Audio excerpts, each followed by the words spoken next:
G'day viewers, welcome to the weekly wrap-up that is Totally Fucked Up Friday. Hello, it's Totally Fucked Up Friday, and I'm here, and I'm AZ, and I'm in... Shush now. Your side of the screen. Okay. And we have a real cavalcade of Totally Fucked Up this week. And the one that everyone's been sending me, the one that's put Frankston on the world map as home of King Fuckwits. And there'll be a link down below to a video of some truly terrifying people from around the Melbourne suburb of Frankston who launched a vicious, racist, xenophobic tirade against a French lassie who had the audacity to sing a song on the bus in French. Fuck me! She was singing in French on a bus. What sort of bogans are these? Anyway, when did we start hating the French so much? I have no idea. Isn't that what the English do? I mean, she wasn't even brown. What page are you guys on? What's going on with it? I mean, okay, she wasn't wearing musso clothes. She was singing French, and she was a human woman. So I'm guessing, well, that puts her in the bad books.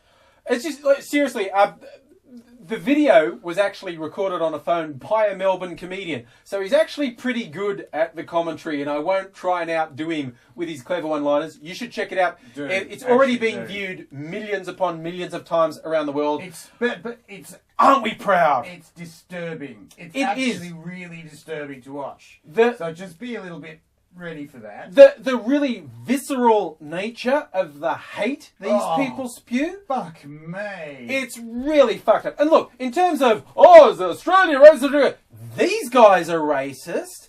And there's a certain chunk of this bus that are either actively or passively supporting them. Oh, God. These guys are the worst. They're real. Yes. They really exist. Yes. And these people who think and behave like this will see and hear people in mainstream media and mainstream politics who tell them they are right to think like this. Absolutely. The dog whistle goes off and in they go. Fairly universally, people have said this is kind of fucked. I did love the Murdoch tabloids took about a day longer than everyone to report on it, because I think they were probably in their editorial room arguing whose side they were on. Probably. Just saying. Just saying.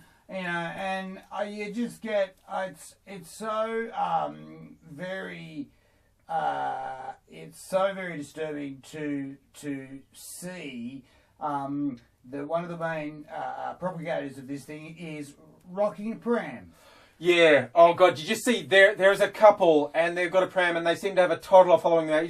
All I'm thinking is that pram has a future serial killer in it. It's full on. How do you go there, sweetheart? Oh, fucking, I'll kill you, bitch. I'll box cutter you, dog. And I'm gonna give you a fucking knife and fuck you up. There you go, sweetie. There you go. I have to admit, I was a little disturbed. I saw on your social media white guys, I'm sure there were probably some women as well, I didn't see them, but white guys saying, when they saw some people who are people of non-white male ethnicity saying, shit like this makes me hate Australia, they went, hey, if you say you hate Australia because of them, you're as bad as them. No. If these people who are not white Australians get on a bus and spot an isolated white Australian and scream at them and threaten to kill them, then they're as bad. Right. If they have a slightly emotional outburst on some social media, not as bad.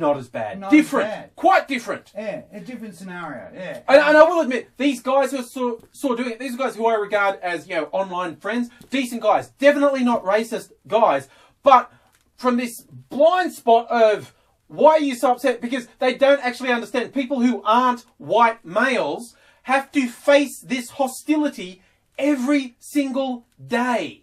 Either subvert, is that the right word? No. Covert. I knew there was a vert in there. It's covert. It's submissive. You know what's that? Subliminal. See, I know one word. You know what? That's why we do videos together. Yeah. He knows some words. I know some words. Together, we form a semi-coherent person. No. It works. Can we form a semi-coherent No, person that's now? off limits, remember? Oh, I'm not allowed to get my cock out again. Not again, no. So, but as the thing, these people, again, when I say these people who are not of the dominant culture, because this happens around the world. This incident doesn't so much tell you something definitive about Australia as it tells you something definitive about people. Yeah. As in, there are really fucked people in this world. Everywhere. Like, there's one, you throw a stone, you hit a dickhead. Yeah. Wherever you are in the world, there must be a part of your town where when someone says something truly fucked happened in, you just go, what do you expect? Yeah, What do you say? And that's Frankston in Melbourne. Right. At this point, my Frankston friends are going, shut up! I'm sorry, Kat, Alex, you know it's true. It's true. It's true. It's true, but just, don't rub it Frankston in. is also called franger, which is an Australian slang term for condom. Yeah, because these are guys who probably should have been left in the condom rather than impregnating others. Yeah. And look, I don't know if you could do a scientific study on them. It's frowned upon, the whole attaching of electrodes and injecting them with experimental drugs. Well, they inject themselves with experimental They drugs. really do. Seriously, look at these people, and you go, oh, that's substance abuse. Yeah. Right there. And I should know. I have tried to damage my brain with substance abuse since I was 13. Yeah. And it's working. Yeah.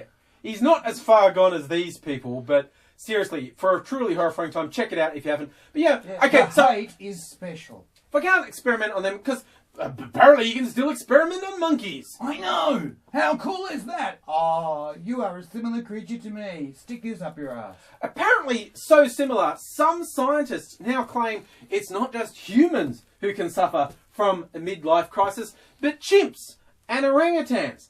And this study apparently encompassed somewhere around 500 simians from around the world. Right, so it wasn't just, one guy looking at a depressed monkey going, dude, you okay?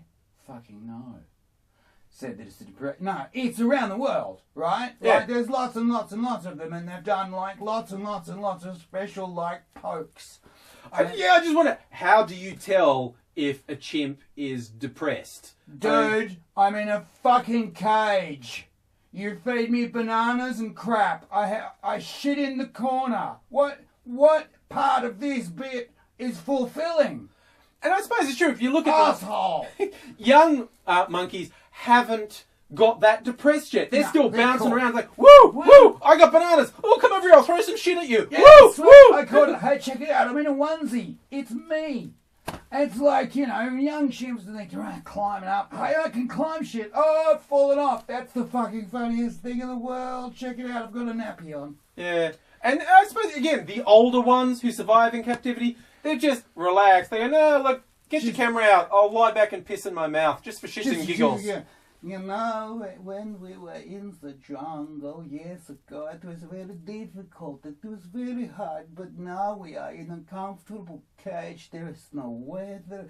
We do not have to hunt the monkeys all the time. They bring us the nuts, little bit berries, little bit banana. Very nice. Once it's 6 o'clock, in fact, it's yellow jelly day. We didn't get yellow jelly in jungle. We got shot by Ugandan police. It was very This fun. is apparently the rarely seen Eastern European Jewish monkey. Yeah.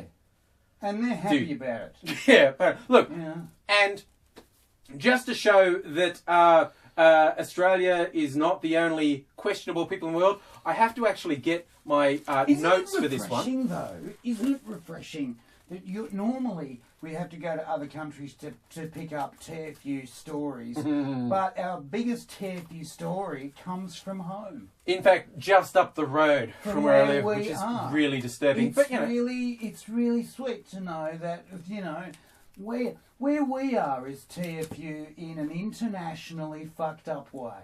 Viewed millions of... This is what millions of people around the world now I'm think going, Melbourne oh my is God, awesome. This guy's punched out a window because he doesn't like a French song. Yeah. Now, if it was Celine Dion, I would understand that. I'd be there. I'd be with the knife. Okay? You know, and I would be with the mob mentality, Yeah. right, of a chimp midlife crisis, and I'd be giving it yiggity in her face, right, Yeah. with the throwing of the feces and the stabbing with banana. But it's not the same. No. But look, let's go up market. Let's go to merry old England, the upper class. Raise the tone a bit. And this is a headline from the Daily Mail that has been described online as the English equivalent to a country and western song, in as much as it's a whole story just in the headline. Best headline ever. There's a lot of detail in here. The headline is, Love rat dad of 9 children to 8 women in row over cheese toastie, jailed for just 20 days. So, yeah. Apparently what happened is this guy has fathered 9 children across 8 different women, and he has assaulted his most recent partner, an argument that started over whether or not he was allowed to eat his cheese toastie, where she just vacuumed and he headbutted. You know, horrible, violent person. And you read more of the story, and apparently they're saying, like, he picked up most of the women at bus stops. Yeah. And I mean, seriously, if you look at this guy, Yeah. who wouldn't go off with him from a bus stop? I've dropped a trowel for him. I have. I've been that guy. I've gone, you know, we've had children together. I noticed they didn't put our children in the story. So they're good kids, are they? No, they're little turds, really. Yeah. Go on. You mean literally? No, well, yes. When I take the kids to the pool, and I've got to go in different pools because they always kick me out. I take the kids to the pool and we, you know, blob in there, and we bath time together. But you got to be careful because they dissolve. Oh. We play games. We play a lot of sculpture. And then I take them out of the bag and I take them along to school, and then the police come. Yeah. And honestly, here, I'll show you a picture. No. Look, and finally, I'm actually going to bring the mood up by talking about a Swedish necrophiliac. Booyah! You know, it's a really fucked up week when I can raise the tone of the conversation by talking about a Swedish necrophiliac. Oh, yeah. Come on, baby. This woman's been busted with various bits of skeleton in her house, and it's very quaintly argued. Again, I need to consult my notes to get the wording right. She's been charged with handling bones in a shameful and unethical manner and disturbing the peace of the dead. I didn't know there were actual ethics to handling bones. Well, you know, a couple of things I just want to point out here. Notice the prejudice against my people again. Your people are zombies. This was a skeleton. We are affiliated. Oh, God. I'm just saying, you know, zombies grow up and they become. And anyway, sometimes, you know, the peace of the dead likes to be disturbed. You know what I'm saying? Depends who's doing the disturbing. Depends who's doing the disturbing. And seriously, if you're wondering what would be unethical handling of bones, I shall provide a link below with the most extreme warning I've ever given. The warning is basically, don't click on the link. Not don't click on the link if, just don't. It's from a webcomic called Crossed. And it's a pseudo-zombie post-apocalypse thing. Not really zombies, but very similar. And the direct link is to someone having truly inappropriate relations with a leg bone. Don't say I didn't warn you, because I did. It's like this webcomic guy has sat down and said, what is the most seriously fucked up thing I could inflict on the world? Like, the second page of the first episode actually has a guy on lookout having seen someone go, oh, you think you're having a normal day? And then you see a guy lung fucking a dolphin while screaming out for his mum. Okay, it's that sort of comic. That's page 2. That's page 2 of the thing. What I'm linking to you is worse, but it's also directly illustrative of our story. Here is a way to really inappropriately and immorally relate to a bone. And who really, in the end, you know, is it so bad? Because who really, in the end, hasn't stuck a leg bone up their vagina? And that is totally